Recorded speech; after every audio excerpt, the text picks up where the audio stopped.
Wagyu Wednesdays is a new promotion we're starting here at Primesteak. We're going to be featuring 3 to 4 Wagyu menu items every Wednesday in place of our daily specials for a couple different reasons. One, we want to show Oklahomans or any of our guests that you can have a great, amazing Wagyu cut for all different price points. Well, Kobe is actually a location. It's a place in Japan, and it's where the breed of cattle, Wagyu, originated and became famous because of the region Kobe, but all Wagyu beef is not necessarily Kobe beef. Wagyu as a breed of cattle is genetically disposed to be more fatty, to have a higher concentration of fat.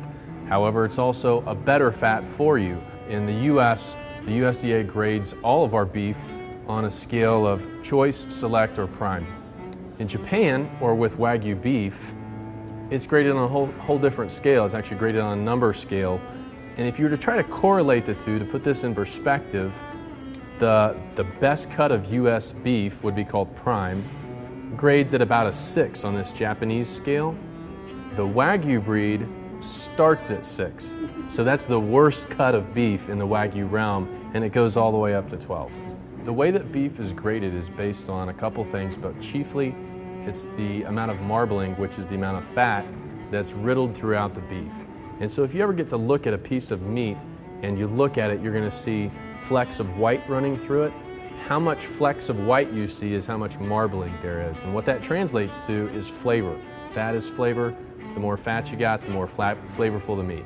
If you're wanting to be able to experience Wagyu and not bust the wallet, you're going to have that option. So you're going to look for one of our lesser known cuts, not to be confused with worse, because they're not worse, lesser known to the market, which are going to be things like the flat iron and shoulder clod or hanging tender. But if you're wanting the best piece of meat out there, we've got that too. That's going to be your strip steak, your Wagyu beef tenderloin.